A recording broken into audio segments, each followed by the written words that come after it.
Voilà, alors je commence par vous lire deux textes, c'est pas la peine que vous les notiez, puisque vous les aurez sur le papier que l'on va vous distribuer. Je pense que pour le site, on le mettra en téléchargement. Voilà. Alors le premier est de Saint Jean Chrysostome. Voilà. Vous savez ce que ça veut dire, Chrysostome, tous? Si vous le savez. Hein? Bouche d'or. Voilà. Saint Jean Bouche d'or, c'est lui. Voilà. C'est un évêque du IVe siècle qui, dans son commentaire de l'évangile de Matthieu, s'offusque de ce que les chrétiens ne lisent pas assez l'Écriture. On entend dire parmi vous, ce n'est pas mon rôle de lire l'Écriture. Cela revient à ceux qui ont quitté le monde. Hein, on disait cela pour dire ceux qui sont devenus moines, disons, ou ermites. Eh bien, moi, je vous dis que vous avez plus besoin de l'Écriture que les moines. Eux, ce qui les préserve, c'est leur genre de vie. Vous, au contraire, vous êtes en plein cœur de la mêlée. Vous êtes exposés sans relâche à de nouvelles blessures. C'est pour cela que vous avez besoin de l'Écriture, un besoin continuel pour y puiser la force. Beaucoup me diront, et les affaires, et le travail?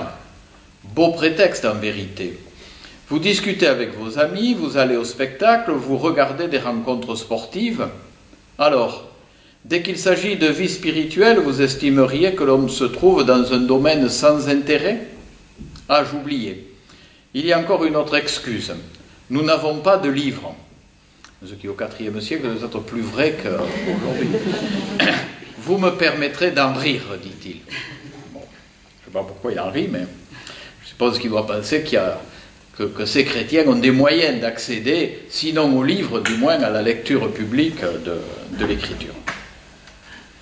Deuxième texte que je vous ai promis ce matin, c'est dans les apophthegmes de saint Antoine. Les apophthegmes, c'est les sentences, si vous voulez, c'est comme ça que l'on écrit les sentences, les écrits des pères du désert, hein, qui, au IVe siècle, en Égypte, se sont retirés dans le désert pour vivre une vie chrétienne plus authentique, qui sont à l'origine, en gros, du mouvement monachique.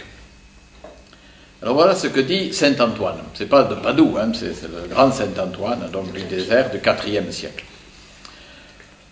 Au chameau, il ne faut donner que peu de nourriture. Il la savoure en lui-même jusqu'à ce qu'il rentre dans son étable.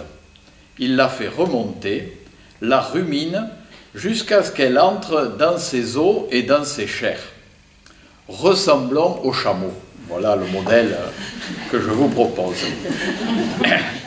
Ressemblons au chameau, récitant les paroles de l'Écriture, les gardant en nous, jusqu'à ce que nous l'ayons accompli.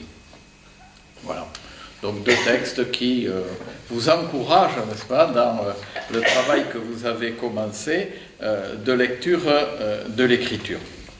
Donc intérioriser un texte biblique, donc vous en avez fait l'expérience ce matin, une petite expérience, mais déjà vous avez accepté de prendre du temps, ce qui est déjà beaucoup, parce que je suppose que comme moi vous n'avez pas que ça à faire.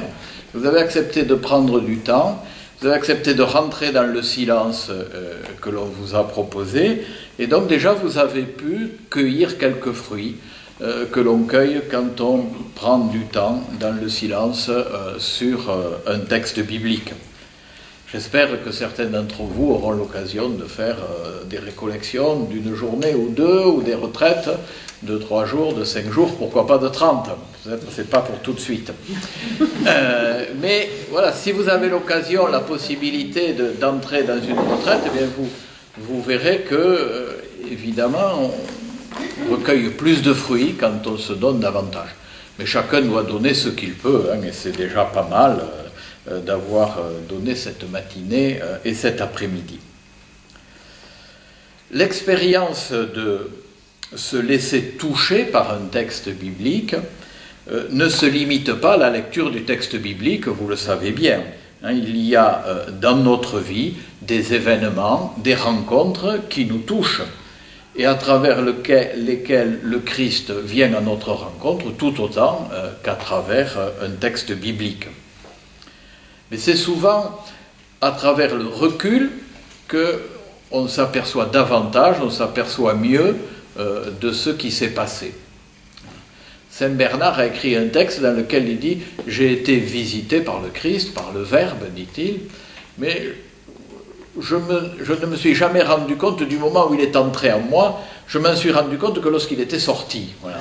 Et ça dit quelque chose de très vrai, c'est-à-dire quand nous faisons une expérience forte, ce n'est pas vrai que dans la prière, ça, hein, nous faisons une expérience forte, souvent nous nous en rendons compte à la relecture, après, en revenant sur ce que nous avons vécu.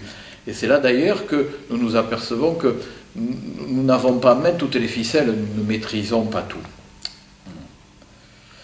Alors cette réception profonde d'un texte ou d'un événement donc, peut créer en nous de la joie, de la paix.